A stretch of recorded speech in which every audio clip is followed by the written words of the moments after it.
About? So another topic I would like us to discuss is, you've heard of the housing levy? Yes. And imeeleza bros Kenya. Yeah, mine too. So many people are like, it's not good, it's good. The government, the president is saying it's a tax, it's not a tax. You're on your interview. It's a tax, it's not a tax. This is not a tax. Okay. Why it is your money. Okay. Why then, Mr. President, if it's not a tax, if that bill hypothetically says passed by the National Assembly, it's legally binding? Yeah, of course. It's not a tax, you said. It is not a tax. Why would I contribute? And if I don't want? That's what the law says. Unajua naona kitu ingine. Si Kenya, we are not used to being critical thinkers. Yeah. And the president is involving engage akili zetu sana, so. And Kenyans don't like that. So there is this minister, permanent secretary, or principal secretary of housing, Hinga. He is called Hinga, and he had a the sweating guy. Yeah, the sweating guy. Okay. Mwana akisweta, kila kitu iko ina sweat. So Hinga alikuwa na press conference ambayo alikam ku explain the housing levy, and after he explained, he left more questions than answers. and a brainstorm of so many things. So this is my take on this thing. Okay. For those who don't know what you're talking about, so in Kenya there is a proposed housing levy where every employed person, either public or private, atakuwa na cut 3% of their salary, but the threshold ni 2,500. The maximum unaweza katwa ni 2,500. All right. Yeah. So if they have a floor. that's yes. No, they don't have a floor. A floor is 3%. Okay. So that's the proposal. It has to be signed to law because it has to be passed by the parliament. If you have parliament now, that's a law, whether you call it a tax or not. And now, what? Yeah. It will be law. So and also hustlers, watu independent, you can also join that. And the promise is that utakuna save, you'll be saving for a house in the projects like serikali. So that's basic. That's what they want. So when you start saving there, utakuna save ile nyumba. Na hii pesa hautatoa for the next 7 years. Hautatoa. Yeah. So there are pros and cons of this money, and I will explain. Does he explain zote? Ebu come again. I think I missed. Ukianza kudeposit, wakianza kukata, because now they will be, ikipita watakuwa na kata hiyo 2,500 ama 3% of your salary, whatever case in apply, whichever it's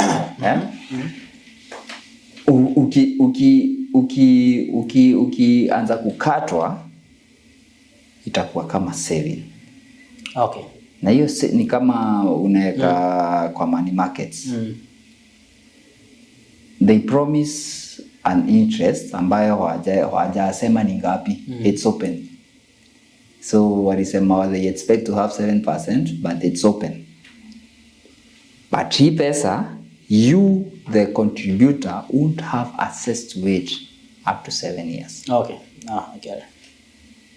So there are so many reasons. The reason why they give to that is that hii pesa ndo inatumiwa kama collateral mandama, kama proof that they will be having money to pay the people who will come to build the houses, the government houses. Makes sense. Now makes sense. That makes sense, Which ina make sense. Wakiongea ina make sense. Mi sina shida.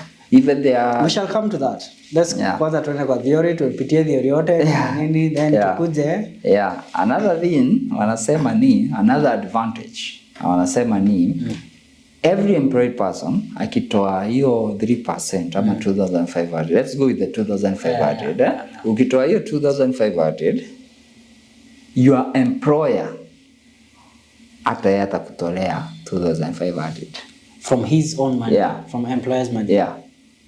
So wanakuambia it's an advantage to you the employee. Utakuwa unapata 100% interest on your money immediately umetoa. Ni poa. Alright, take me slow. Alright. So, nikitoa 2500%, 25 shillings. Huh? 6%. I mean 2500, Yeah. my employer anafaa kutoa the same amount. Yeah. Na anatoa kwa pesa yake ama kwa yangu? Kwa yake. Salary yako itaguzwa tu na gava 3%. Haitabadilika.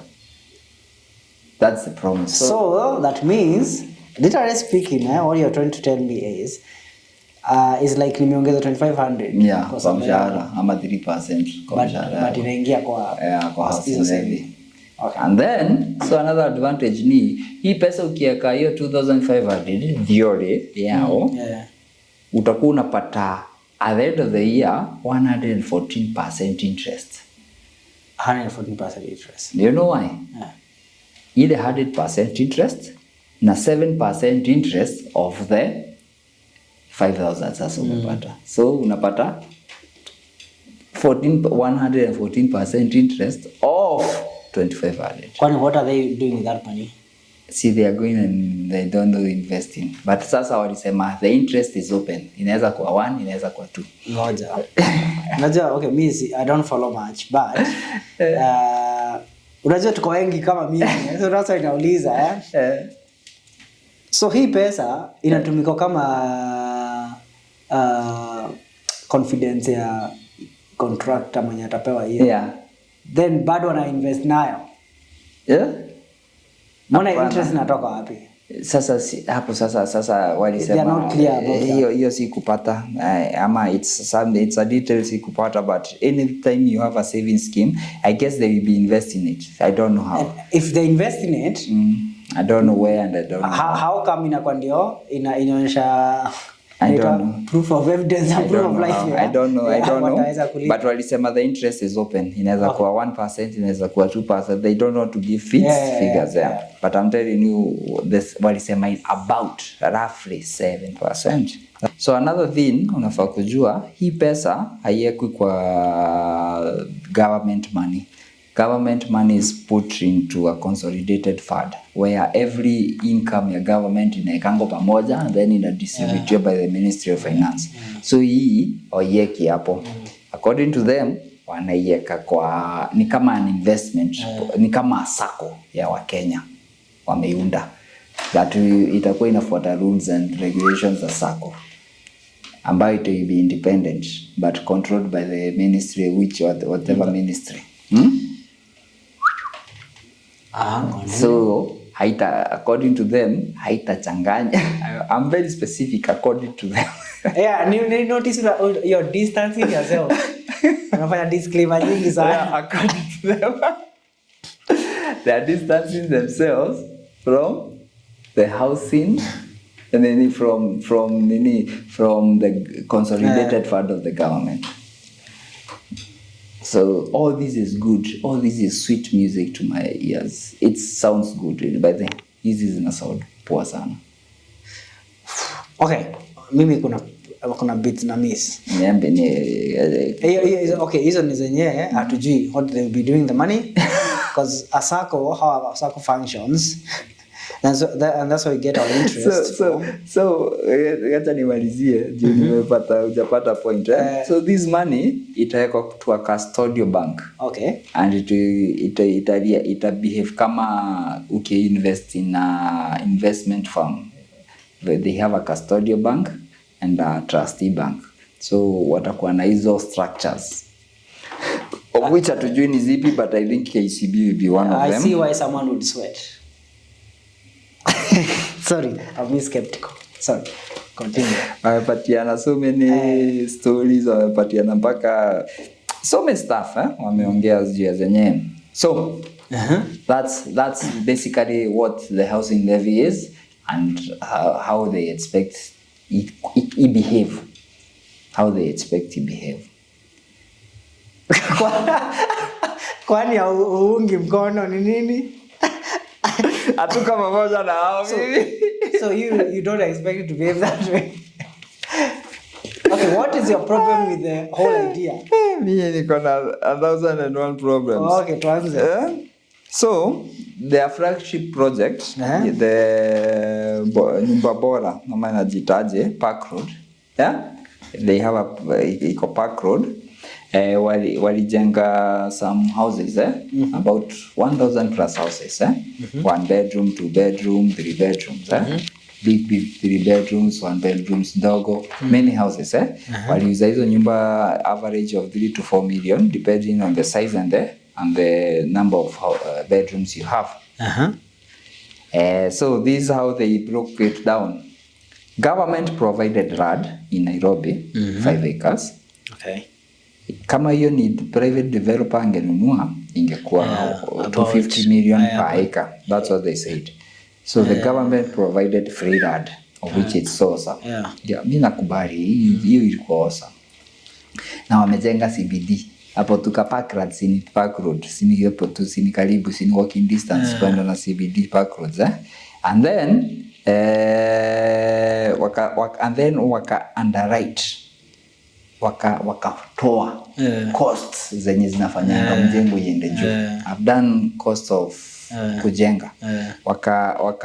Wakaeka waivers. 1, county government many licenses and permits. County government licenses and permits of constructions. Waka waiver on that project.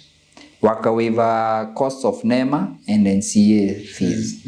And then waka waiver stamp duty, which is 4% of the entire project of the amount. Yenye sasa customer ulipa kienda kununua shamba. Very good things wanafanya. Estimated hii cost ya hii staff iliwa cost 5 billion. Na nyumba waliweza kuuza hiyo 3 to 4 million depending on the size, which is good. Hii nyumba ya 3 million kama ni private developer alikuwa anauza, minimum angeuza ingekuwa 7.something million, 7.1 million. Why? Kuna hizi costs zimewekwa chini. Zote za land na nini. Na kuna land na kuna profit yake hajaweka profit. Na waliweka very minimal profit of 15% of which ukifanya contract unatafutanga 25%. 25% is the sweet spot. So wakasema this project ingekuwa ni private developer haingeenda chini ya 7 million per house. Na wameuza everything wonderful, awesome, great. I've been looking online on those houses, they look good. Zinakaa poa hizo za nyumba bora ama ilazitaje ya hiyo initial phase. They look awesome. Okay. I've also had the opportunity kuenda zile za Kibaki housing projects zenye alikuwa nazo. Moja iko Kileleshwa na ingine iko Ngara. Very awesome houses. So government iko na amenities. By the way, kama hii yenye sasa hiyo ya Park Road wanasema iko na ECD center, hiyo ni ya nursery school, retail center, wako na running track, wako na it's a gated community, wako na enough parking for their tenants. Wako na so many things. Hiyo Kileleshwa iko mpaka na swimming pools. Hey bro, you see. So government houses kama hizo ni poa. So are we together? Are we on the tumemaliza mazuri? I'm waiting till the end. So far that's it. So it's a good idea. All in all, according to them. So okay. Now twende according to me. Aya, acha nichukue my position. Shida yako ni nini? According to me. So what they want to have is shared prosperity. That's communism. It never works. Capitalism is the way forward for any development country. If you want to develop, capitalism is the way. Socialism and all whatever community. Hebu kwanza tupatie definition hizo terms. Shared prosperity. Unataka kutoa pesa kwa wale wadosi uzilete hapa ama kwa wale waana, doesn't work. So that's one of the reasons walisema it's a shared responsibility. Ati sisi wote tuungane tufanye kitu. That's why wanaibehave kama sako. Ati it's pooling resources together. It does.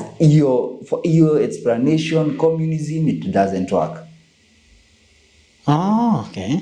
Yeah, hiyo ujamaa si ilifail. Nyerere was a good president, not corrupt, but ujamaa si ilifail because niko na gari unakuja unaitumia juu siitumii wakati. Communism doesn't work for a country. Capitalism is the way. That's number one. You see?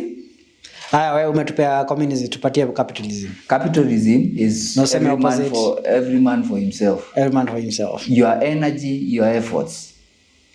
Na sijasema na ubaya. That's where innovations come. Yeah, true. That's where hunger comes. Necessities. Si tarara. Unajua nikijua pale kuna gari naweza tumia ya mtu na si yangu na si mimi nimesweat. I won't even kuwa na hunger ya kuipata. True. So let's shorten this. Number 2, another problem I have. Employer has responsibilities. Hiyo responsibility ya kuongezea another thing on top for the employer, especially private employers. As the government, it's okay. You have the money, you have our taxes, free money in short. But business people, ukiongezea that necessity, that added responsibility on top of NSSF, umeongezea employers that added responsibility ya kumatch. You know, even NSSF, those proposals to match that, to match whatever the employee is giving. Most employers wataanza kuemploy watu on casual basis, not permanent basis. Contractual basis and other forms.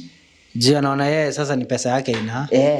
Umemuongezea burden ya 3% of already what he is paying the employee. On each individual. In a bad economy which is not working.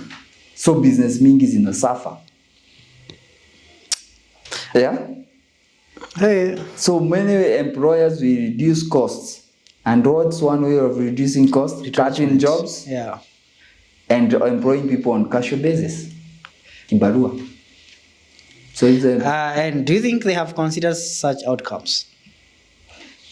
Wao wanaangalia nyumba. They want kujenga nyumba hiyo iwork. They just want that to work. So and why was that guy sweating? Okay, sorry, wrong question. Okay, tuendelee. So kuna hii solution ya NEMA, county na stamp duty and all that. If the government knows that these things increase the cost of us not having homes, if they didn't know that, why wouldn't they scrap them away for us? Yes, kukuwe na hizo permits, but cost will reduce. Ama wa scrap the cost. We can you just make sure kama ni permit unapewa free of charge na county, because it's the government. It's their service. It's their prerogative to give us those services. See, why are they charging us exorbitant? If they truly had that heart, kama hiyo anasema tuko na hati ya kusaidia, so wanawaiva hizo, they would do it or even reduce a little bit because it's too high. Na tutajenga. Ewe. Juzi wamepandisha ya NCA. Okay. Now I see where the problem is. Sasa stamp duty. What? See, they just keep it up. Waitoe kabisa. Hii ni 4%. Si waitoe. Si umetupatia opportunity sasa. Na serikali. Na singazi na serikali ni serikali. Guy, hapo naona kuna mtu anasafa, So if there is all those costs, we are unable to build, we don't like private developers inakuwa ngumu. So the main aim of the government is to give us an conducive environment for our work, and government interference should be minimal. The most so as progression to happen. Government should be to make sure we are not going beyond hatufanyi crooked ways. So kama hiyo license ya ICA is very important, but kata hiyo cost. So if those costs are too high, watu wengi watashindwa. So gava ikifanya kamoja inaka imeokolea maisha. Say 4 billion according to them. So one of the biggest landowners in Kenya is the government. Then kama mnasema you are willing to give people free land through your project, na mnajua hawa watu, simu wapatie tu hizo free rad.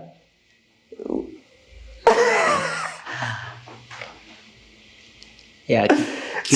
Kama unataka, kama unajua one block itachukua like an acre na itakuwa na watu 100, hiyo eka moja patia watu 100 uwa facilitate wajenge hiyo block wao wenyewe, itakuwa even cheaper and even itakuwa even practical. So kama ni shamba, so hiyo helps, your help release don't really help anyway. Help ini PR ini PR. So instead of them going to make us our lives easier, fuel levies wameanza kutoa. Sasa fuel hata sivyo wametoa levies za uhuru, of which ni vizuri juu levies were not sustainable, but wameongezea tax to 8%. Another 8%. So fuel inapanda. Next month saa hii walipandisha ile ni kama panya kuhuha. Walipandisha na 3 bob na kwingine 6 bob diesel. Walihuha. Tax haijaingia bado. Levies hawajatoa zote. Mafuta tunanunua to 200. Very soon. When all the levies are scrapped away and the 16% is implemented, mafuta tunanunua 200.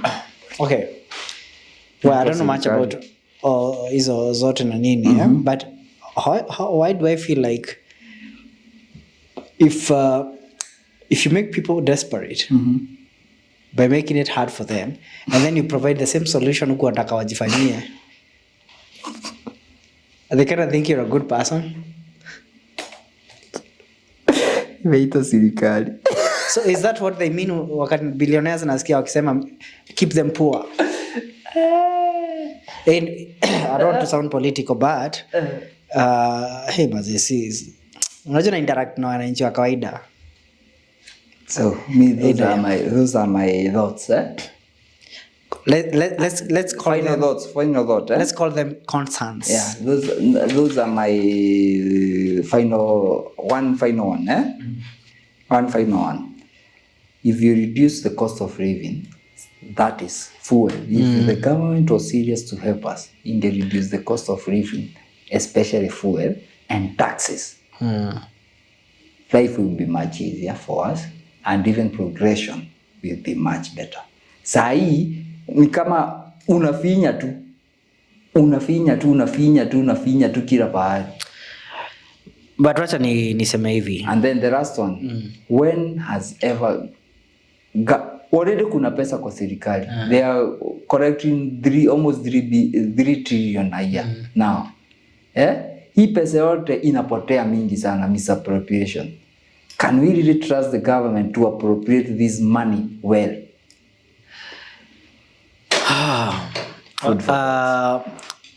I don't want to talk about the government. I just want to say that I want to encourage people that from August things will be a bit different because Mungu ametubariki, kutakuwa na chakula. Mimi naona hiyo iko game changer. The other day I sent you a message. Yeah. Food is coming. Yeah, I'm feeling like from August cause sasa chakula at least ikiwa things change and even zile pesa watu wanajiholdia they are able to spend. They want to buy clothes, they want to buy nini, so people will be able to spend. So people who own business, there will be an increase in traffic ya kuuza na nini. So despite all this, Mungu anatupenda, kuna hopes na si hope itatokana na serikali ya Mungu. Yeah. Ni hayo tu. Thank you guys. Sina mengi, see you next time. Remember to like, share, subscribe, and also hit the notification bell for you to be notified each and every time we have a new video. Thanks. Cheers, guys.